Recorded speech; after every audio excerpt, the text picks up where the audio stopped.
हे अर्जुन, आहुति चढ़ाकर किए गए यज्ञ की अपेक्षा ज्ञान यज्ञ अत्यंत श्रेष्ठ है। ज्ञान यज्ञ वह है जिसमें अपनी इंद्रियों को वश में रखते हैं, अपनी सांसों पर नियंत्रण रखते हैं, कर्म तो करते हैं लेकिन फल की इच्छा नहीं रखते हैं। यह सब ज्ञान यज्ञ ही तो है। ज्ञान यज्ञ हमें सीधे ईश्वर से साक्षात्कार कराता है, हमें उनसे जोड़ता है। उस ज्ञान को तू तत्वदर्शी ज्ञानियों के पास जाकर समझ। उनको भली भांति दंडवत प्रणाम करने से, उनकी सेवा करने से और कपट छोड़कर सरलता पूर्वक प्रश्न करने से वे परमात्मा तत्व को भली भांति जानने वाले ज्ञानी महात्मा तुझे उस तत्व ज्ञान का उपदेश देंगे, जिसको जानकर फिर तू इस प्रकार मोह को नहीं प्राप्त होगा, तथा हे अर्जुन, उस ज्ञान को प्राप्त करके, उस पर अमल करके तू परमात्मा को प्राप्त हो जाएगा। यदि तू अन्य सब पापियों से भी अधिक पाप करने वाला है, तो भी तू ज्ञान रूप नाव द्वारा परमात्मा की भक्ति करके पाप रूपी समुद्र से तर जाएगा। क्योंकि हे अर्जुन, जैसे प्रज्वलित अग्नि धन को भस्म कर देता है, वैसे ही ज्ञान रूप अग्नि संपूर्ण कर्मों को भस्म कर देता है और मनुष्य परमात्मा को प्राप्त हो जाता है। इस संसार में ज्ञान के समान पवित्र करने वाला निसंदेह कुछ भी नहीं है। उस ज्ञान को कितने ही काल से कर्मयोग के द्वारा मनुष्य अपनी मृत्यु के पश्चात अगले जन्म में अपने आप ही आत्मा में पा लेता है और वह मनुष्य फिर से कर्मयोग में लग जाता है। अर्थात ज्ञान कभी नष्ट नहीं होता है। जिसने अपनी इंद्रियों को जीत लिया है, वह मनुष्य ज्ञान को प्राप्त होता है और भगवान की प्राप्ति कर परम शांति को प्राप्त हो जाता है। विवेकहीन और श्रद्धा रहित और संशय युक्त मनुष्य इस ज्ञान को कभी प्राप्त नहीं कर पाता है। ऐसे संशय युक्त मनुष्य के लिए न यह लोक है, न परलोक है और न सुख है। हे धनंजय, जिसने कर्मयोगी की विधि से समस्त कर्मों को परमात्मा में अर्पण कर दिया है और जिसने विवेक द्वारा समस्त संशय का नाश कर दिया है, ऐसे वश में किए हुए मन वाले पुरुष को कर्म नहीं बांधते और वह सीधे परमात्मा को प्राप्त होते हैं। इसलिए हे भरतवंशी अर्जुन, तू हृदय में स्थित इस अज्ञान जनित अपने संशय का विवेक ज्ञान रूप तलवार द्वारा छेदन करके समत्व रूप कर्म योग में स्थित हो जा और युद्ध के लिए खड़ा हो जा।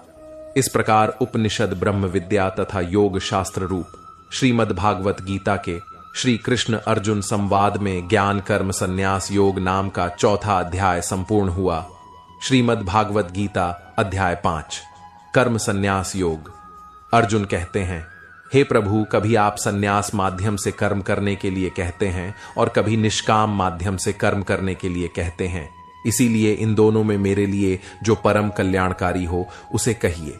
भगवान श्री कृष्ण ने कहा, संन्यास माध्यम से किया जाने वाला कर्म और निष्काम माध्यम से किया जाने वाला कर्म, यह दोनों ही परम श्रेय को दिलाने वाला है, परंतु संन्यास माध्यम की अपेक्षा निष्काम कर्म योग श्रेष्ठ है।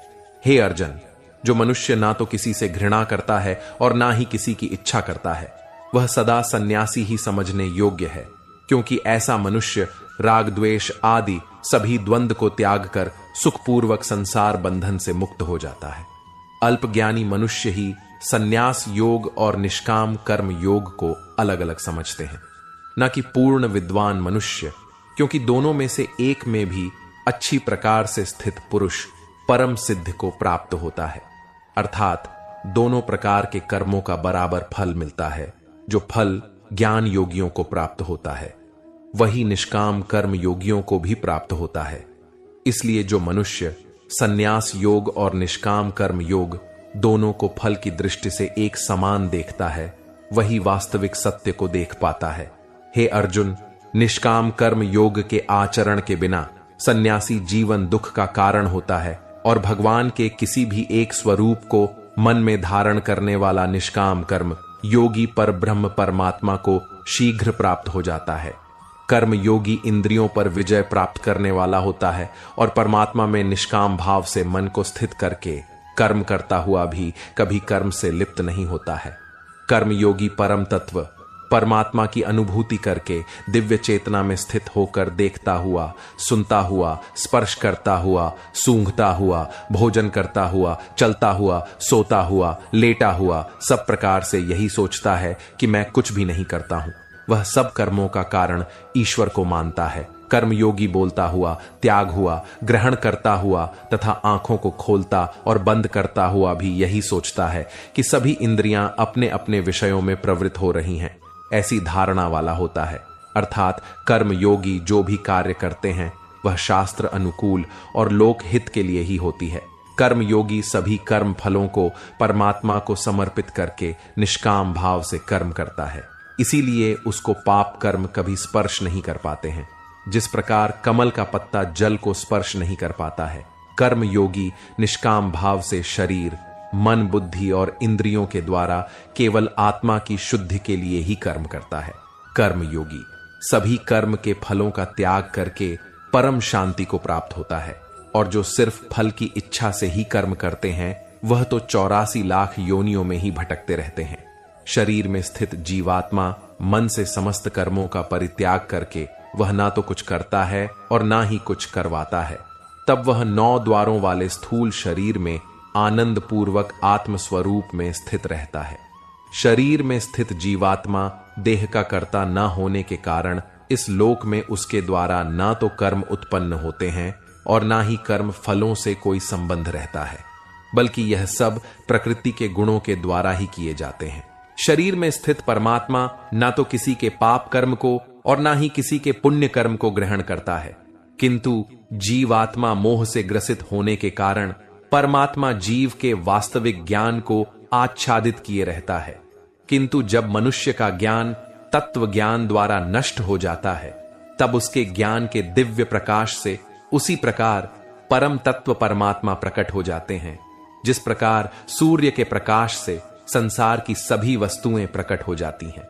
जब मनुष्य बुद्धि और मन से परमात्मा की शरण ग्रहण करके परमात्मा के ही स्वरूप में पूर्ण श्रद्धा भाव स्थित होता है, तब वह मनुष्य तत्व ज्ञान के द्वारा सभी पापों से शुद्ध होकर पुनर्जन्म को प्राप्त ना होकर मुक्ति को प्राप्त होता है। तत्वज्ञानी मनुष्य विद्वान ब्राह्मण और विनम्र साधु को तथा गाय, हाथी, कुत्ता और नरभक्षी को एक समान दृष्टि से देखने वाला होता है।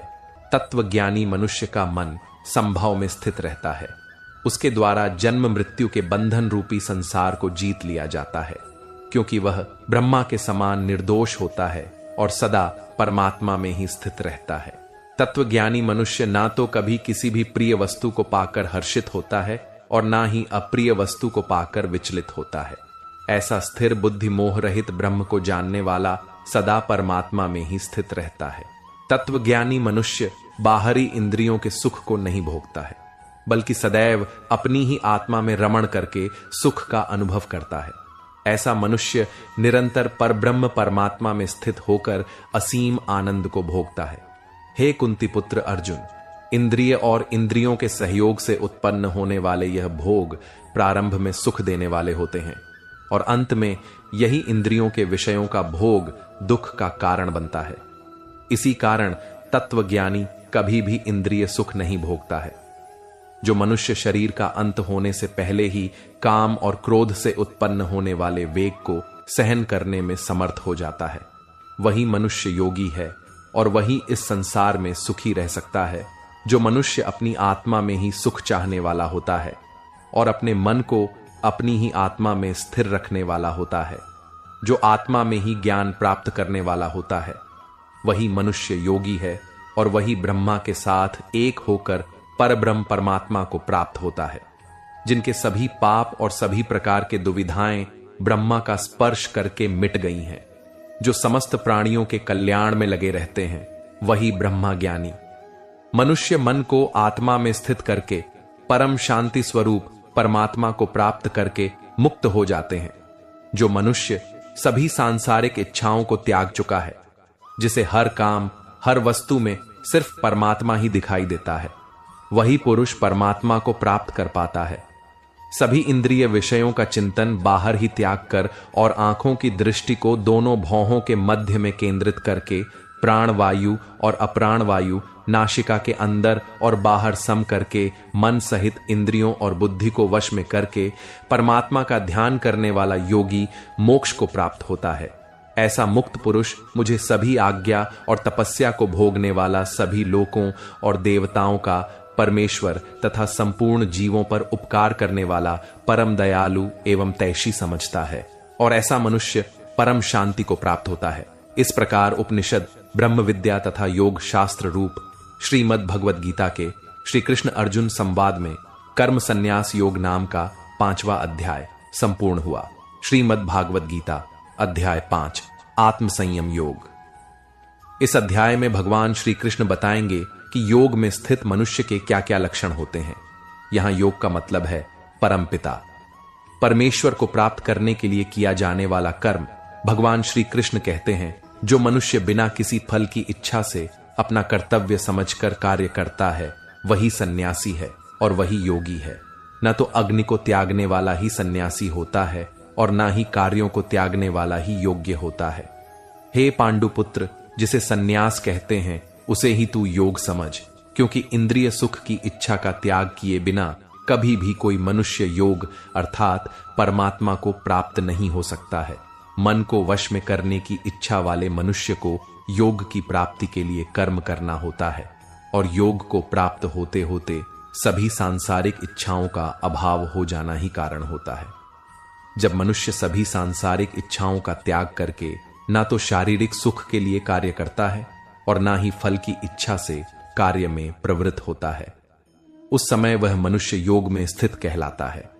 मनुष्य को चाहिए कि वह अपने मन के द्वारा अपना जन्म मृत्यु रूपी बंधन से उद्धार करने का प्रयत्न करे और अपने को निम्न योनि में नागे में दे, क्योंकि यह मन ही जीवात्मा का मित्र है और यही जीवात्मा का शत्रु भी है।